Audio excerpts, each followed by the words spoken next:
तो गधा गधा निवेदन आपसे कर रहा हूं। हंसता है कोई हालत पे मेरी, रोता है कोई हालत पे मेरी, हंसता है कोई हालत पे मेरी, रोता है कोई हालत पे मेरी। जग में जाने मैं वो जानू, मैं जानू जगो है दीवाना, दीवाना मुझको लोग कहे। मैं समझू जगो है दीवाना, मैं समझू जगो है दीवाना, दीवाना मुझको लोग। निवेदन आपसे कर रहा हूँ, जब आसाम गुवाहाटी की तरफ हम विचरण कर रहे थे तो वहां के लोग पूछते थे, महाराष्ट्री आप नग्न क्यों रहते हैं? ये पंचम काल है, जब विज्ञान इतनी आगे बढ़ चुका है, आप कभी छोटी सी लंगोट लगा लेनी चाहिए। तो हमने कहा श्रीमान जी, जिसको मोतियाबिंद हो जाता है तो डॉक्टर उसको क्या बोलता है कि एक छोटा सा हरा कपड़ा लगा ताकि सूरज की रोशनी तेरी आंख पर न पड़ पाए। हमने कहा एक दिगंबर मुद्रा सूरज का सत्य का प्रकाश है, और सत्य के प्रकाश को देखने के लिए आंख खुली होना चाहिए। हर व्यक्ति सत्य के सूरज को नग्न देख नहीं सकता है। उसी प्रकार से इस दिगंबर मुद्रा को देखने के लिए आंखों की पट्टियां निकलनी चाहिए। फिर हमने कहा प्रकृति का जीवन है नग्नता, दुनिया का संसार का पहला धर्म है प्रकृति का धर्म। और प्रकृति का मतलब हो गया नेचुरल लाइफ। जब पैदा हुए थे तो कैसे थे? नग्न थे। जब संसार से विदा होते हो तो कैसे जाते हो? कपड़े पहन के, जींस टी शर्ट पहन के, टाई लगा के नहीं, सारे पहने हुए कपड़े भी निकाल लिए जाते हैं। तो जब आए थे तब भी नग्न थे, और जब जाओगे तब भी। इसका मतलब प्रकृति का धर्म है नग्नता। दूसरी बात, प्रकृति ने संसार को जो भी दिया है वो सब कुछ नग्न है। फॉर एग्जाम्पल, धरती नग्न है, आकाश, ये सब कुछ मैं ही बोलूं क्या? धरती, आकाश, पेड़ पौधे, नदी, समुद्र, पशु पक्षी जानवर, सूरज, चंद्रमा, आकाश। जिस प्रकार से पृथ्वी, आकाश, सूरज, चंद्रमा, पेड़ पौधे, पशु पक्षी जानवर नग्न है, इसी दिगंबर संत भी नग्न है, क्योंकि नग्नता प्रकृति प्रदत्त उपहार है। और तुम नग्नता का जीवन नहीं जी सकते हो तो संस्कृति कहती है अब तुम ऐसे वस्त्र पहनो जो देखने में, पहनने में अच्छे लगते हो। वस्त्र पहनना पाप नहीं है, पर कैसे वस्त्र पहनना इसका विवेक। अब आजकल एक नई फैशन चल रही ना, जीन्स फटा, सामने से जीन्स फटा है और आदमी स्टेट पढ़ा लिखा आदमी फाटे कपड़े पहन के घूम रहा है। हद कर दी तुम्हारे पढ़ाई लिखाई ने भाई। एक लड़की अभी हम लोग जो इटावा में थी, 25-22 साल की लड़की सामने बैठी थी, उसका घुटने के पास पूरा जीन्स फटा पहन की। बेटी तुम देख के कपड़े पहन के नहीं निकल घर से? बोले क्यों गुरुजी क्या हुआ? हमने बेटा तेरा घुटनों पर पूरा जीन्स घुटने के पास। नहीं गुरुजी 3000 का जीन्स लाई हूँ। हमने कहा मतलब? बोले गुरुदो इसी के तो पैसे दे के आई हूँ। अब सोचो, वो हमारी भारतीय संस्कृति वो संस्कृति थी कि पहले हमारी माता बहनें यहाँ तक वस्त्र पहनती थी। हम पासा संस्कृति की गिरफ्त में आए, फिर हमने यहाँ तक कपड़े पहनना शुरू कर दिए। हम और उसकी गिरफ्त में आए, फिर हमने यहाँ तक कपड़े पहनना शुरू कर दिए। और उसकी गिरफ्त में आए, हमने यहाँ तक कपड़े पहनना शुरू कर दिए। और गिरफ्त में आए, हमने यहाँ तक कपड़े पहनना शुरू कर दिए। और पाश्चात्य संस्कृति की गिरफ्त में आए, हमने यहाँ तक कपड़े पहनना शुरू कर दिए। और पाश्चात्य संस्कृति की हम गिरफ्त में आए, हमने यहाँ तक कपड़े पहनना शुरू कर दिए। अब तो हम रेड लाइन के बाहर ही निकल चुके हैं। अब ऐसे कपड़े पहनते हैं जिसमें ढकता भी नहीं और कुछ बचता भी नहीं। निवेदन आपसे कर रहा हूं, कपड़े पहनना बुरा नहीं। संस्कृति कहती है कि मुझको मेरा प्यारा भारत देश चाहिए, मुझको मेरा प्यारा भारत देश। बचपन जापान का, यौवन अमेरिका का और बुढ़ापा भारत का बहुत अच्छा माना जाता है। जो भी भारत में मरता है उसके नाम के आगे स्वर्गीय लिखा जाता है। अमेरिका में ऐसा कोई प्रावधान नहीं मरने के बाद स्वर्गीय लिखा जाए, वहां तो डेथ मर गया। लेकिन भारत पापी से पापी जीव भारत में मरेगा तो नाम के आगे।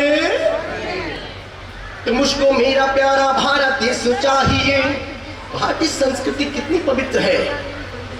दो प्रकार की संस्कृति है, भारतीय संस्कृति, विदेशी संस्कृति। विदेशी संस्कृति का सिद्धांत है खाओ पियो मौज करो, रहो होटल में मरो हॉस्पिटल में। विदेशी संस्कृति का सिद्धांत है खाओ पियो मौज करो, रहो होटल में मरो हॉस्पिटल में। भारतीय संस्कृति का सिद्धांत है जियो तो शांति से जियो और मरो तो ऐसे मरो कि मर के भी तुम अमर हो जाओ। मुझको मेरा प्यारा भारत देश चाहिए। धोती कुर्ता साड़ी लहंगा भेष चाहिए। मुझको मेरा प्यारा भारत देश चाहिए। धोती कुर्ता साड़ी लहंगा भेष चाहिए। कागो बोले पे पर काग मीन्स कौआ। जब हमारे बड़े बुजुर्ग कौआ घर की मुंडेर पर बैठ के बोलता था तो बड़े घर के बड़े बुजुर्ग बोलते थे कि भैया घर में कोई मेहमान। मुझको मेरा प्यारा भारत देश चाहिए। धोती कुर्ता साड़ी लहंगा भेष चाहिए। कागो बोलने पे परदेसी आता है। चांद देखने पे मामा याद आता है। कागो बोलने पे परदेसी आता है। चांद देखने पे मामा याद आता है। बिछुड़े हुए सगे संबंधी चाहिए। मुझको मेरा प्यारा भारत देश चाहिए। धोती कुर्ता साड़ी लहंगा भेष चाहिए। मुझको मेरा प्यारा भारत देश और भारत की संस्कृति। इसलिए हमने एक पिछले 26 जनवरी को एक आवाज लगाई। जैसे आचार्य श्री विद्यासागर जी महाराज साहब ने एक नाद छेड़ा है।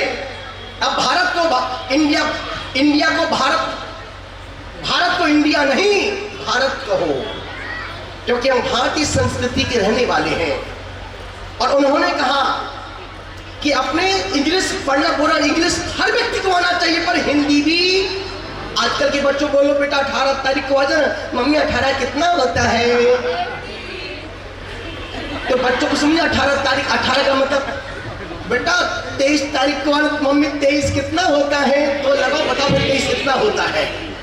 निवेदन का इंग्लिश बुरी नहीं है, पढ़ो, पर साथ में अपनी संस्कृति को भी याद रखो।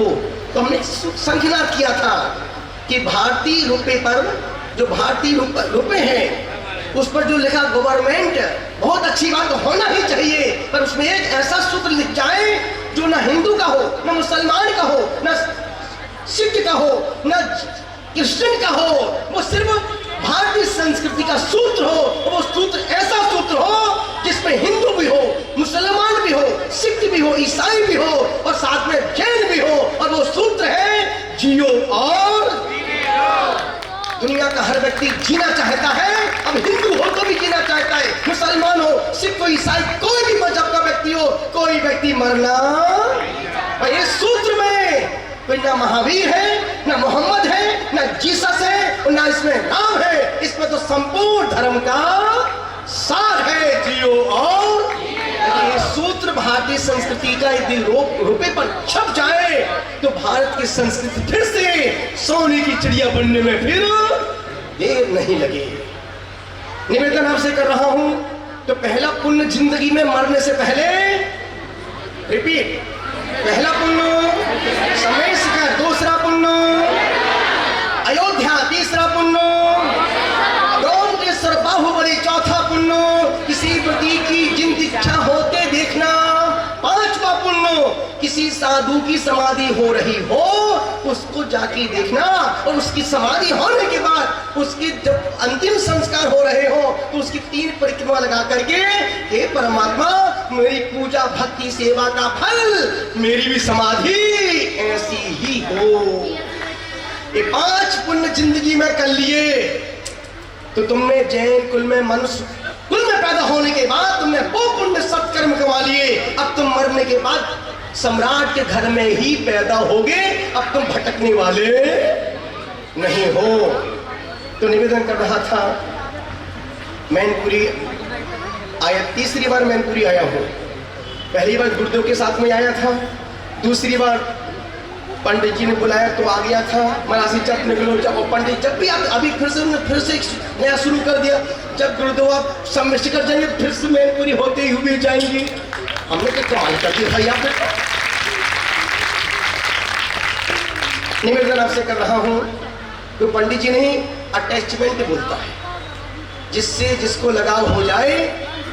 एक ऐसा लगाव भी एक घाव है, लगाव भी एक घाव है जो कभी भर नहीं सकता है। हाँ जी, वो लगाव है। और वाकई में पंडित जी की प्रशंसा में इसलिए नहीं कर रहा, उन्होंने मुझे बुलाया है इसलिए कर रहा हूं कि वो पंडित कम इंसान ज्यादा है। अन्यथा पंडित का